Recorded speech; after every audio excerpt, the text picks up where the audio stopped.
Here's something most people in this country will never admit out loud. They're not actually investors. They think they are. They've got money sitting in super, maybe a few shares, maybe a managed fund their bank set up years ago. But if you ask them what they own, why they own it, or what it's actually costing them, they'd go quiet.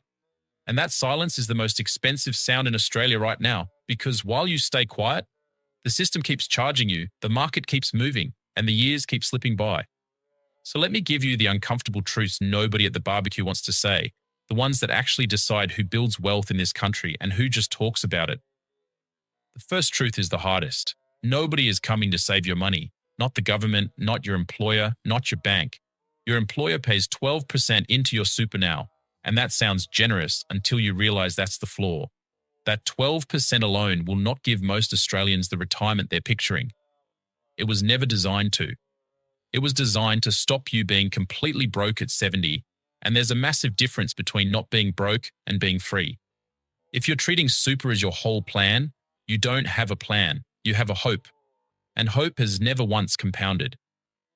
Which brings me to the second truth, and this one stings, because half the country is living it right now. Roughly 1 in 2 Australian workers are living paycheck to paycheck. And here's the part nobody connects. You cannot invest money you've already spent. Every dollar that leaves your account on autopilot, every subscription you forgot about, every treat yourself Friday, that's not just spending. That's a future asset you chose not to buy. The market doesn't care how hard you work. It only rewards the money you actually put in. And if nothing's left at the end of the month, the market has nothing to give back to you. This is where most people get defensive. They tell themselves they'll start investing properly once they earn more, once the pay rise comes, once the kids are older, once life calms down. But here's the brutal pattern almost nobody escapes. When your income goes up, your spending goes up to match it, almost to the dollar. People earning $200,000 a year are living paycheck to paycheck too, just with a nicer car parked out front. More money has never once fixed a money problem. Better habits do.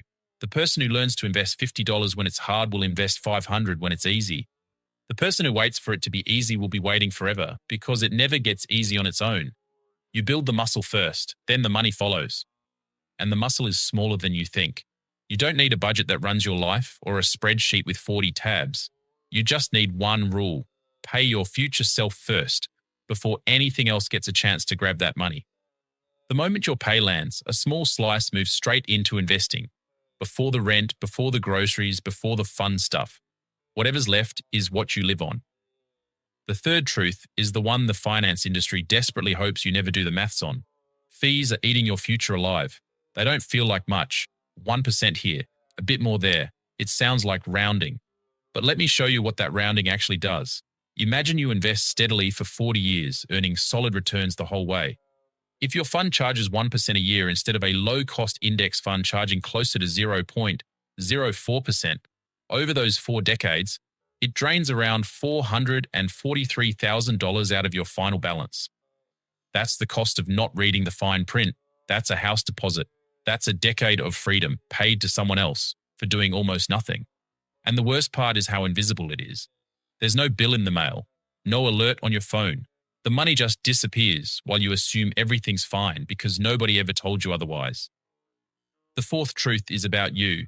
You are the biggest risk to your own portfolio because when markets fall, and they always fall eventually, something primal kicks in.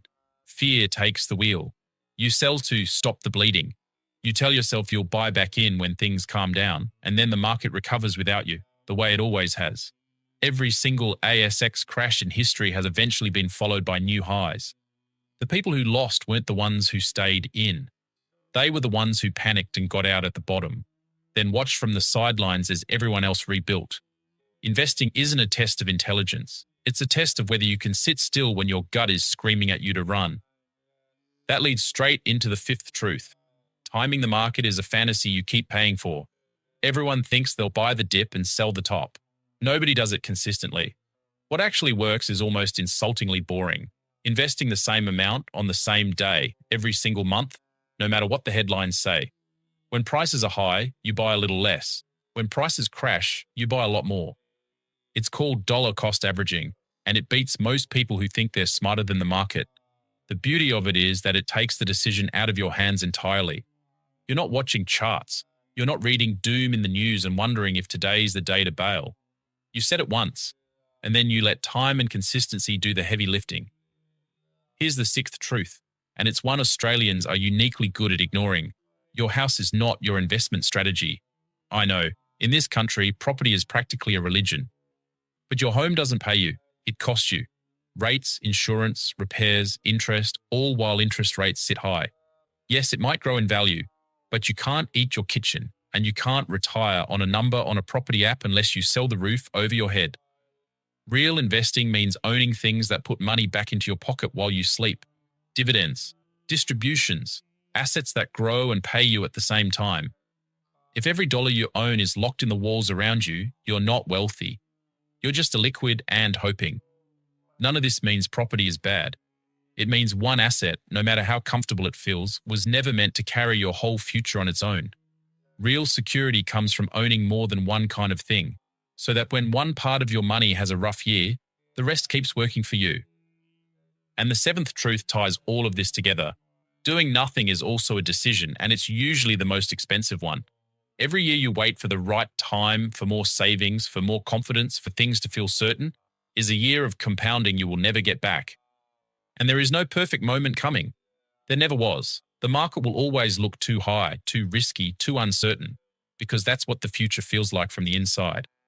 The people who built real wealth in this country didn't wait for the fog to clear. They started while it was still messy, while they were still unsure, and they let the years do the work that no perfect timing ever could. Money invested today has decades to multiply. Money you keep promising to invest next year has nothing but your good intentions, and good intentions have a return of exactly 0%. So let me bring it home, because I'm not telling you any of this to scare you. I'm telling you because every one of these truths is also a door. Nobody's coming to save you, which means you get to be the one who does. Fees are stealing from you, which means cutting them is the easiest raise you'll ever give yourself. Your emotions are the risk, which means calm, boring consistency is your edge. You don't need to be rich to start. You don't need to be an expert.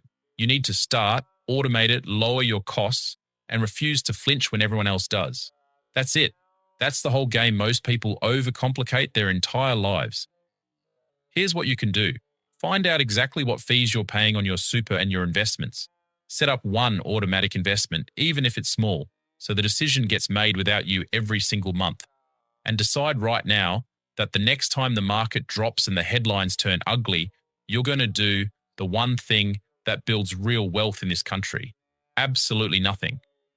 If this opened your eyes even a little, do me a favor and hit that subscribe button. And don't forget to turn on notifications so you don't miss the next one. I'll see you there.